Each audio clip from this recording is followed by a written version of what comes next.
हमें गार्डन का सीन दिखाया रहता है जहाँ पर हमारी हीरोइन और दाना और उसकी मोम बैठी हुई थी और दाना की मोम रोई जा रही थी। तो हमारी हीरोइन उसको देखती है। वो सोचती है दाना की मोम सूजन वो कभी भी दाना को छोड़ना नहीं चाहती थी। वो सब कुछ ये बर्दाश्त करी थी सिर्फ दाना के लिए। तो दाना की मोम रोते हुए कहती है दाना आई एम रियली सॉरी, ये सब मेरी वजह से हुआ है। तो वो कहती है मोम मैंने कहा है ना माफ़ी ना मांगे।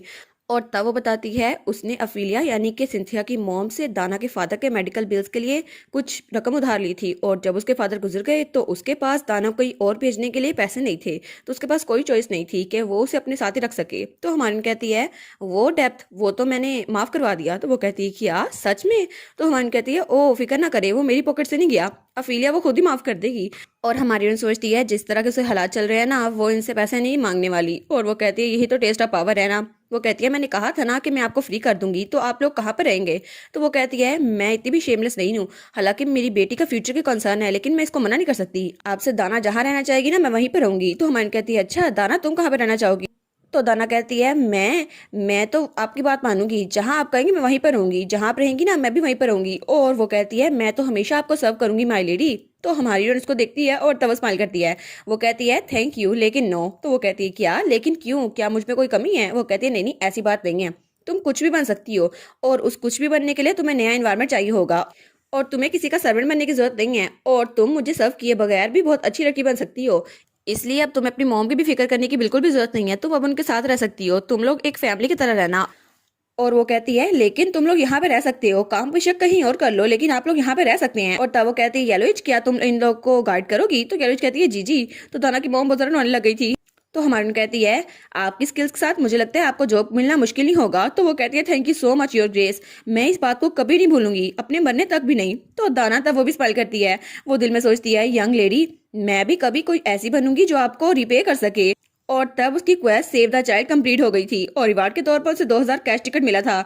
और वो उसमें लिखा हुआ था दाना भी आपकी तरफ ग्रेटिट्यूड शो कर रही है और सूजन ने कसम खा लिया है कि वो मरने तक आपकी खिदमत करती रहेगी, अगर कभी भी आपको उसकी जरूरत पड़े तो जरूर आएगी। तो हमारी सोचती है लेकिन इतना दूर जाने की जरूरत थोड़ी ना थी। और तभी वो आगे आने लगती है लेकिन तभी उसके आगे कुछ आता है। वो कहती है क्या आखिर ये क्या है? और वहां पर वही एंजल था जो उसको अपने ख्वाब में मिला था और जिसने उसे यहाँ पे भेजा था। तो हमारी कहती है क्या ये यहाँ पर क्या कर रहा है? लेकिन तभी वहां पे नोटिफिकेशन आई थी और उस नोटिफिकेशन के साथ उस एंजल की तस्वीर लगी हुई थी। वो कहती है कि यार मुझे सच में लगा था वो डीमन सच में आ गया है और वहां पे लिखा था रिवार्ड ले, जब तक टाइम नहीं आता आपको रिवार्ड नहीं मिल सकता, इसलिए आपको थोड़ा और टाइम गुजारना होगा। और वो अपना दिल पकड़ लेती है। वो कहती है ये तो इमेज सिस्टम में ऐसे डाल रहे हैं, मुझे तो जरा कंफ्यूजिंग लग रहा था कि डीमन वो सच में यहाँ पर आ गया है। और वो तो पूरी डर गई थी लेकिन वो कहती है क्लियरली यहाँ पर लिखा है फ्यूचर फेम मुझे मिलेगी। लेकिन फ्यूचर फेम ये तो अच्छी स्टोरी हुई ना, या ये कुछ और हुआ? मुझे तो कुछ समझ नहीं आ रहा। लेकिन वो कहती है चलो जब टाइम आएगा पता चली जाएगा, अब मुझे क्या लेना है। और तब सीन चल जाता है और हमें दोबारा से गार्डन के अंदर का सीन दिखा रहता है और तब उसके डैड उसके भाई दोनों वहां पर थे। तो वो कहते हैं लुलू इसको ट्राई करो। तो एरिस कहता है मेरी छोटी बहन प्लीज इसको भी टेस्ट करो। तो इक्सियोन कहता है हाँ हाँ इसको भी। और हमारी हीरोइन तो केक खाई जा रही थी। वो कहती है वाह फ्लोर और शुगर तो सबसे ज्यादा बेस्ट है। और उसके सामने और भी केक रखा हुआ था। वो कहती है वो माँ और बेटी यहाँ से चले गए हैं ना तो आजकल टी टाइम कुछ ज्यादा इंजॉयबल हो रहा है। और वो कहती है लेकिन पता नहीं, मुझे नहीं पता था कि सब लोग डैड की मैरिज के बारे में इतना इंडिफरेंट क्यों हैं, जैसे बिल्कुल मैं ही फूल हूँ। तो तभी जोन कहता है आखिर तुम्हें क्या लगता है हिज एक्सलेंसी किसी ऐसे लड़के को भेजेंगे एम्प्रेस की साइड से जो हो? तो एरिस कहता है हाँ बिल्कुल डैड कभी भी ऐसा नहीं करेंगे। तो हमारी सोचती है अच्छा इसलिए ये सारे इतने ज्यादा सुकून से थे और मैं ही फिक्र किए जा रही थी। हालांकि वाई काउंट डेयर और काउंट कैंडर उनको भी फिक्र नहीं थी, बस मुझे ही थी, लेकिन मुझे किसी ने बताया क्यों नहीं? तो हमारी सोचती है लेकिन लगता है सब लोग मुझे पैनिक करते हुए देख एंजॉय कर रहे थे। तो हमारी उन कहती है अब मुझे लग रहा है सिर्फ मैं ही फ्रीक आउट हो रही थी कि डैड उस औरत से शादी करने वाले हैं। तो वो कहता है क्या तुम नहीं चाहती कि मैं ऐसा करूं? वो कहती है ऑफ कोर्स नहीं। तो ड्यूक कहता है अगर तुम नहीं चाहती तो मैं ऐसा कुछ नहीं करूंगा, क्या तुम बिना मॉम के रहना चाहोगी? तो हमारी कहती है क्या? तो तब एरिस एग्जॉन को देखते हैं तो वो भी उसकी तरफ देख रहे थे। तो हमारी सोचती है ये एटमोस्फियर इतना जरा अजीब क्यों हो गया है? लेकिन वो ड्यूक से कहती है नो वे मैं ऐसा कभी नहीं करूंगी। और तब अपने डैड के पास आ जाती है। वो कहती है मैं डैड के साथ भी अच्छी हूँ और मेरे भाई भी यहाँ पर है, मुझे मॉम की कोई जरूरत नहीं है और वैसे भी मेरी मॉम तो सिर्फ एक थी ना, अब मुझे कोई जरूरत नहीं है, तो प्लीज आप हमेशा लुलू के साथ रहिएगा। तो उसका डैड स्माइल करता है। वो कहता है हाँ बिल्कुल मैं तुम्हारे साथ ही रहूंगा पूरी लाइफ।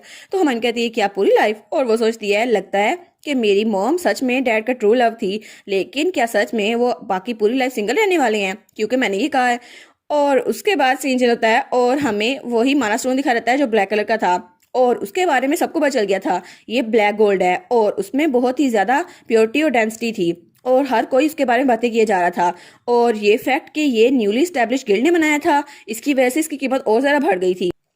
लेकिन वो गिल्ड किसी को नहीं पता था वो कहाँ पर है, क्योंकि वो पूरे एम्पायर में इधर उधर चीजें ट्रांसफर करता रहता था और किसी को नहीं पता था ये किस फ्रैक्शन के साथ जुड़ा हुआ है। लेकिन तभी एम्प्रेस बात कर रही थी, उस गिल्ड मास्टर की स्किल्स तो बहुत ज्यादा एक्स्ट्रा ऑर्डिनरी है। तो तब वहां पर कोई और था, वो कहता है हाँ बिल्कुल, ऐसा लगता है उसने इसको न्यू नाम सिर्फ इसलिए दिया ताकि इसकी पहचान छुपी रह सके। तो एम्पर कहता है ब्लैक गोल्ड, बिल्कुल ये नाम इस पे सूट करता है क्योंकि ये बहुत ज्यादा कीमती है, गोल्ड से भी ज्यादा कीमती। और वो कहता है वैसे भी ये बहुत ज्यादा फुलिश होगा कि हम गिल्ड मास्टर के साथ रिलेशनशिप ना बना सके। तो तभी हमें एम्प्रेस का चेहरा दिखा रहता है। तो एम्प्रेस कहती है अगर हमने ये चीजें ना खरीदी तो उन्हें लगेगा हम सस्पिशियस हैं, तो हमें हर चीज खरीदनी चाहिए। तो तभी उसके सामने कोई आया था, वो कहता है क्या हम बैकग्राउंड इन्वेस्टिगेशन खत्म कर दें। तो एम्प्रेस कहती है हाँ बिल्कुल, अभी के लिए सिर्फ उस गिल्ड से अच्छा रिलेशनशिप बनाने पे तवज्जो दो। तो वो कहता है अच्छा रिलेशनशिप, तो वो कहती है हाँ बिल्कुल, मेरा कहने का मतलब है वो जो भी बेचे तुम्हें उसे खरीदना होगा, चाहे कोई भी चीज हो, और इसकी वजह से हम एनश्योर गिल्ड के साथ अच्छा रिलेशनशिप बना सकते हैं। और तब सीन चेंज होता है और हमें एनश्योर गिल्ड की अकाउंटिंग रिपोर्ट दिखा जाती है, जो कि हमारी हीरोइन पढ़ी थी। वो कहती है देखा मेरा ब्लैक गोल्ड काम कर गया ना, अब तो मैं पेट्रोलियम से भी ज्यादा कीमती चीजें बेचती हूँ, देखा ना मैं कितनी अमीर हो गई हूँ। तो तभी उसके सामने वाई काउंट और काउंट भी थे। तो काउंट कैंटर कहते हैं क्या हमें इसकी प्रोडक्शन इंक्रीज करनी चाहिए। तो वो कहती है नहीं, इसको ऐसे रहने दो, अगर इसकी प्रोडक्शन ज्यादा हो गई तो कंपटीशन बढ़ जाएगा, सबको पता चल जाएगा ये क्या चीज है। लेकिन हमारी जान सोचती है अब मैं जितना सोच रही हूँ ना, तो ये पॉइंटलेस जंक की लिस्ट उतनी ज्यादा लंबी है, ये तो एम्प्रेस खरीद रही है ना, लेकिन ऐसा क्यों है, क्या वो सब ये ट्रैश खरीदने वाली हैं। तो तब आईकाउंट डेयर कहता है हाँ बिल्कुल, हमने उनको जो कुछ रिकमेंड किया उन्होंने खरीद लिया, लेकिन अगर हम उनको चेयर भी रिकमेंड करें तो वो खरीद रही हैं। वो कहती है क्या सच में, वो इस तरह के स्टफ क्यों खरीद रही हैं। तो वाइकाउंट डेयर कहता है उन्होंने हर चीज परचेज कर ली ताकि हमारे साथ अच्छा रिलेशन बना सके, लेकिन पता नहीं क्यों। तो हमारी हीरोइन उस लेटर को पढ़ती है और वहां पे लिखा था थैंक यू डियर कस्टमर। तो वो कहती है ठीक है, तो पेमेंट एक हफ्ते में आ जाएगी, तो तब तक के लिए मुझे लगता है कि मुझे उस पेमेंट को यूज करने का कोई तरीका सोचना चाहिए। तो ग्रैंडपा अकाउंट कैंटर कहता है आप इसको कैसे स्पेंड करने वाली हैं, मुझे लगता है आपको एक नया बिजनेस स्टार्ट करना चाहिए, आपका अपना। वो कहती है नहीं नहीं, अगर मैं नया बिजनेस स्टार्ट कर भी लिया फिर भी मेरी आइडेंटिटी तो छुपी नहीं रह सकती ना, ये तो ऑब्वियस है किसी और को पता चल जाएगा।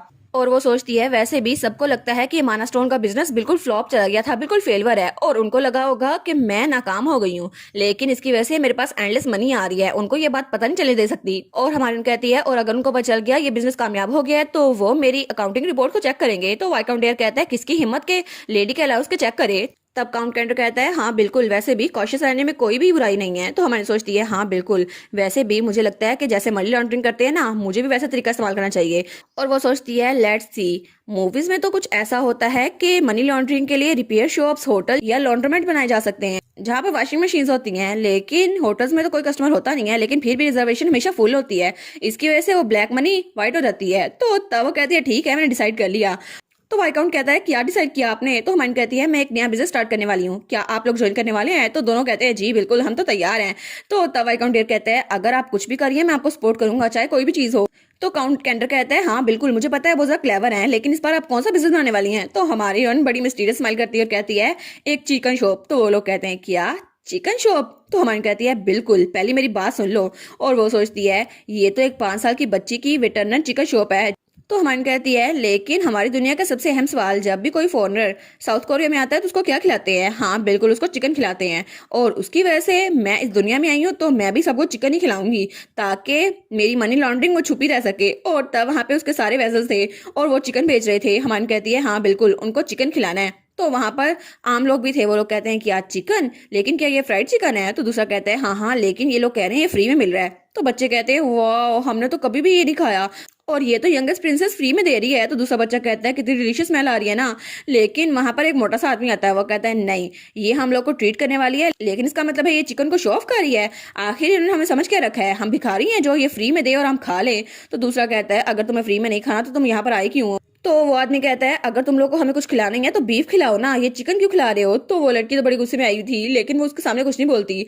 वो सोचती है मैंने एक्सपेक्ट किया था कि पहले दिन यही सब कुछ होगा। तो तभी वो चुटकी बजाती है तो तेजी से वहां से कोई भटता है। तो वो आदमी कहता है क्या क्या ये स्टीक है, अगर ये है तो मीडियम रेयर होनी चाहिए। लेकिन तभी कोई आता है और उसके मुंह में चिकन ठूस देता है, बहुत ज्यादा जबरदस्त तरीके से, जैसे उसको मुंह में ठूस ही दिया हो। तो वो कहता है यंग लेडी के लिए कुछ भी, हर चीज उसके लिए। तो आदमी कहता है क्या ये क्या है। तो सब लोग कहते हैं क्या इसको क्या हुआ, क्या इसने वो खा लिया।